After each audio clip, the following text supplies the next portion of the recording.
Assalamualaikum warahmatullahi wabarakatuh. A'udzubillahi minasyaitonirrajim. Bismillahirrahmanirrahim. Alhamdulillahi rabbil alamin. Wa bihi nasta'inu ala umurid dunya waddin wa ala alihi wa sahbihi ajmain, amma ba'du. Marilah yang pertama dan utama kita panjatkan puji syukur kehadirat Allah Subhanahu wa taala yang telah memberikan beberapa kenikmatan berupa sehat, nikmat iman, kita bisa mencari ilmu dan luar biasa dengan sama-sama membaca tahmid, alhamdulillah wa syukurillah. Kedua kalinya salawat salam marilah kita haturkan kepada junjungan kita Nabiul Mustafa Muhammad SAW yang telah menunjukkan kita minadz-dzulumati ilan nur. Pada kesempatan hari ini saya ingin berbagi dengan pada materi dakwah program studi pendidikan agama Islam jurusan studi Islam Fakultas Ilmu Agama Islam ini dengan tema fitrah anak. Jadi tema singkatnya adalah membantu memahami fitrah anak. Kita ketahui bersama para hadirin bahwa para pemirsa semuanya, adik-adik mahasiswa semua yang diberi kenikmatan oleh Allah Subhanahu wa taala. Saat mana kita di dalam kandungan, sesungguhnya kita sudah menandatangani MOU, bahasa meminjam bahasa istilah akademisinya. Mengapa menandatangani MOU? Quran surat Al-A'raf, alastu birabbikum qalu bala syahidna.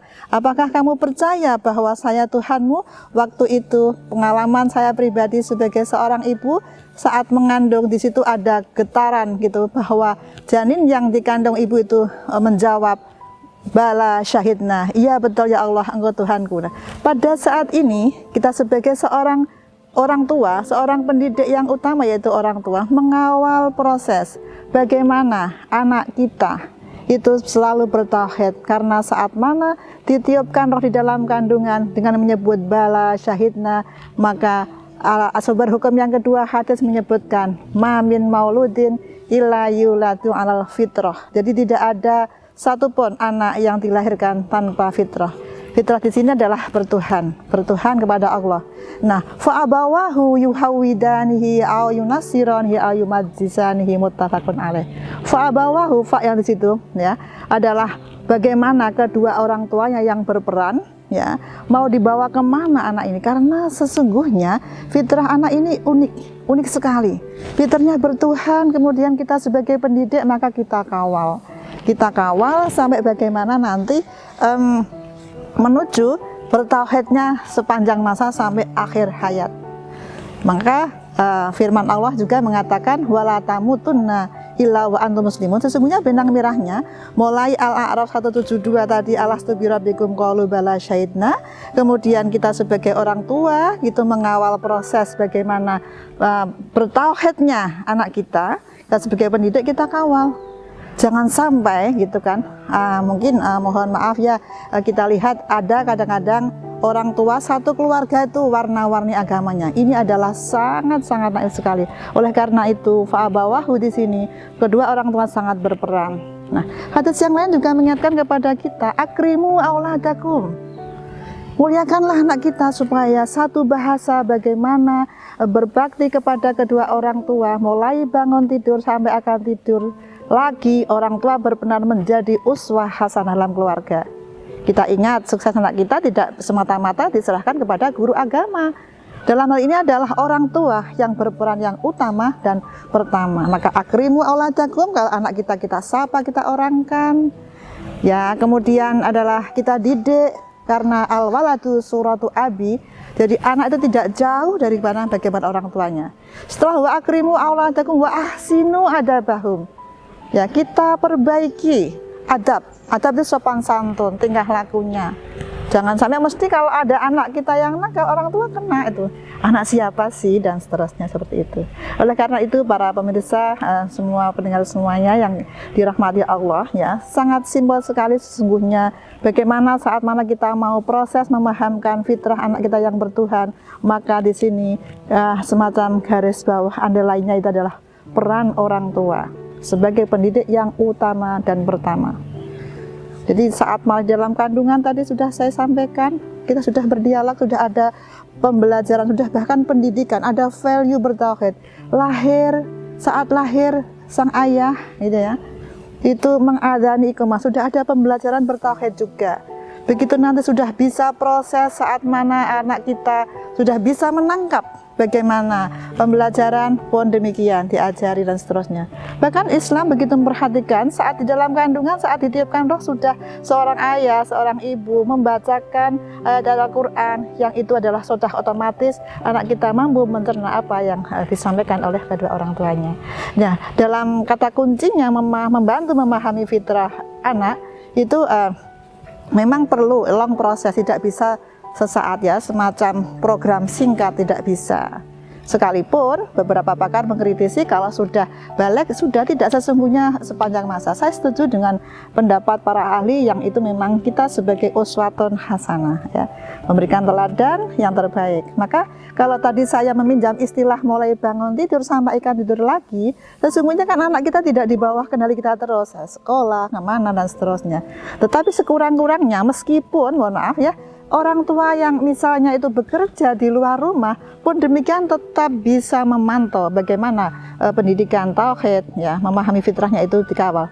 Istilah saya dengan jam efektif. Jadi ada jam efektif yang diberikan ya. Jadi misalnya 24 jam itu masing-masing tidak harus kaku seperti apa yang saya sampaikan, tetapi bagaimana ketika itu kita ada jam efektifnya 2 jam misalnya. Yang contoh yang mohon maaf saya ingin berbagi ya seperti ini, bagaimana nak sudah sholat dan seterusnya. Jadi bahasa Jawanya itu cerewet ya, banyak ngomong, tapi tujuannya adalah memberikan, memahamkan, mengingatkan dan sederet kata kerja yang sifatnya adalah memberi uswah. Itulah tadi benang merahnya pada hadis yang saya sabitkan adalah akrimu auladakum wa ahsinu adabahum, dan ada juga hadis yang lain, banyak hadis yang berbicara bagaimana memahamkan fitrah anak itu ya, muru auladakum bisolah, wa qiraatil Quran. Banyak sekali wa hubbi alinabiyikum, bagaimana diadari. Saat mengajari kan tidak hanya transfer of knowledge. Nah ini begini, tidak bisa begitu. Kamu sholat, tetapi orang tuanya sendiri malah nonton TV. Nah, maka itu menjadi bias. Artinya bias bagaimana saat mana itu kita mau memahamkan fitrah anak itu bertuhan, tetapi di sisi lain malah orang tuanya tidak memberikan semacam uswah hasanah. Baik ya hadirin yang dirahmati Allah, melanjutkan materi kita tentang memahamkan fitrah anak. Kalau ini adalah luas sekali. Kalau itu tadi dilihat dari segi agama. Kalau kita lihat dari bagaimana nanti aspek pada masyarakat. Anak kita itu kan nanti menjadi orang. Artinya ya sekarang menjadi orang, artinya itu bagaimana hidup di masyarakat. Nah ini perlu berapa SKS ya kira-kira kalau menjadi istilah akademisinya, untuk bagaimana memahamkan anak kita bisa hidup bersama-sama di mana. Ini luar biasa pernak-perniknya, tidak cukup dengan 1 kali 1 1 2 tidak, tetapi pelan-pelan bagaimana anak kita diajarin bermasyarakat. Ya dengan S3 boleh senyum sapa salam, kalau ketemu orang senyum dan seterusnya. Jadi banyak sekali sesungguhnya hadirin semuanya, pemirsa yang dirahmati Allah, adik-adik mahasiswa juga dan semua siapa saja, dalam rangka berbagi, man dalla ala khairin falahu mithlu ajri fa'ili, apapun yang kita bisa berbagi sedikit ya, sepanjang itu baik, membawa maslahah, itu menurut saya sangat baik. Dan insya Allah kalaulah apa yang saya sampaikan ini nanti itu adalah bisa difahami, bisa dimengerti, kemudian bisa diterapkan dalam kesehariannya, luar biasa. Falahu mithlu ajri fa'ilihi, insya Allah siapapun adalah mendapat pahala yang sebanding.